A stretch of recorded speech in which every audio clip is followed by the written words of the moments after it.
Pharma ప్రమాదంలో మృతి చెందిన బాధితులంతా కూడా ఈ కంపెనీ వద్దకు వచ్చి చూసుకోవచ్చు ఎంత కన్నీరు మున్నీరుగా వెలిపిస్తూ ఉన్నారు. అయితే ఇక్కడ చూసుకున్నట్లయితే కనుక ఆ మృతి చెందిన లిస్టులో వాళ్ళ పేరు ఉంది, కానీ దానికి సంబంధించిన బాడీ కానీ లేకపోతే ఆ పర్సన్ కానీ ఎక్కడున్నారనేది కూడా తెలియలేదు. ఈ నేపథ్యంలోనే కుటుంబ సభ్యులంతా కూడా ఈ కంపెనీ వద్ద రోధిస్తూ ఉన్నారు. మనం చూసుకోవచ్చు ఇక్కడ వాళ్ళకి సన్యాసి నాయుడుకు సంబంధించిన కుటుంబ సభ్యులంతా కూడా ఇక్కడికి వచ్చారు. అతను ఎక్కడున్నారనేది కూడా వాళ్ళకి తెలియని పరిస్థితి ఉంది. వాళ్ళంతా కూడా ఎంతో తీవ్ర ఆవేదనతో పాటు కన్నీటి పర్యాతం అవుతూ ఉన్నారు.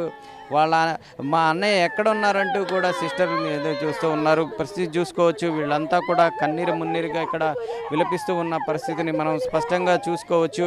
అయితే ఇప్పటి వరకు కూడా అంటే ఈ బాడీకి సంబంధించి కూడా ఈ సన్యాసి నాయుడు లోపల కీపర్గా పనిచేస్తూ ఉంటారు. అయితే ఆయన మృతదేహం ఎక్కడుందనేది కూడా తెలియలేదు, కానీ ఆ లిస్టులో మాత్రం అది ప్రకటించడం జరిగింది. ఈ నేపథ్యంలో ఆయన మృతదేహం ఎక్కడ ఉంది, మాకు అప్పచెప్పండి అంటూ కూడా వీళ్ళు విలపిస్తూ ఉన్న పరిస్థితి కంపెనీ వద్ద చూసుకోవచ్చు. కంపెనీ వద్దే వాళ్ళంతా కూడా కుటుంబ సభ్యులంతా కూడా విలపిస్తూ ఉన్నారు.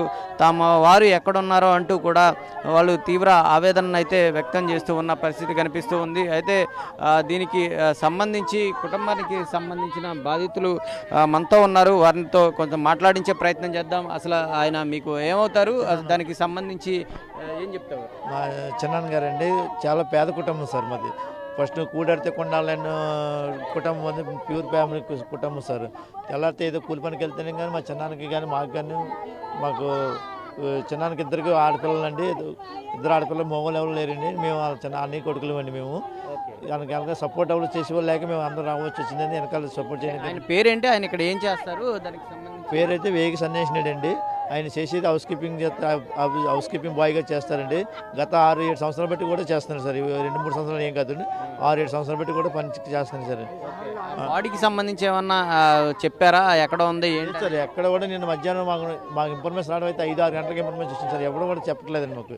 ఎవరు కూడా మాకు ఎవరో తెలియపరచలేదు, ఎవరు కూడా ఇన్ఫర్మేషన్ ఇవ్వలేదు. ఇక్కడ స్టాఫ్ కానీ కంపెనీ ఎంప్లాయీస్ కానీ ఎవరు కూడా మాకు తెలియపరచలేదు సార్. తెలియకపోతే అలా ఒకరి తరగా ఫైర్ అయినట్టుగానే ఇన్ఫర్మేషన్ తెలిసిందండి. తెల్లవాళ్ళు మేము అందరం కూడా కుటుంబ సభ్యులతో సహా ఇక్కడ తెల్లవారులు కూడా ఇక్కడ ఉండడం జరుగుతుంది సార్. ఇక్కడ మాకు సరైన మా బాడీ మాకు చూపించి మేము కూడా మా మనిషి మాకు చూపిస్తే మాకు కొద్దిగా సాటిస్ఫై అవుతుంది సార్. మా దేని మేము గుర్తింపు పెట్టుకోవడానికి పోయిన మనిషి ఎలా అన్నాడు, ఆయనకి ఏదో మాకు నష్టపరిహారం చేసి మా కుటుంబాన్ని కొద్దిగా పైకి తీసుకొస్తారని మేము అందరూ కూడా డిఎస్పీ గారిని అలా కలెక్టర్ గారిని వీళ్ళందరినీ కూడా కోరడం జరుగుతుంది సార్.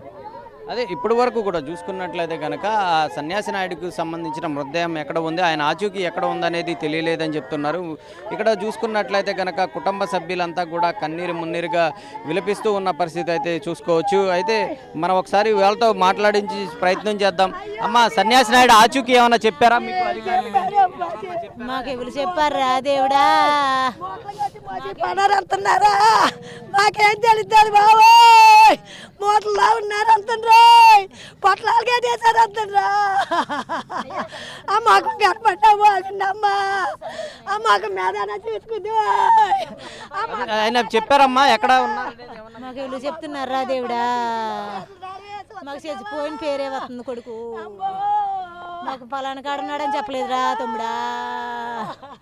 నా అమ్మాయికి అత్తమ్ముడు మేము ఎలాగా మా ఇంకా కంపెనీలో ఉన్నాడని వచ్చామా? ఇంకా డ్యూటీ చేస్తున్నావా? రోజు 6 సంవత్సరాలు పెట్టు జనరల్కే వచ్చి కూడా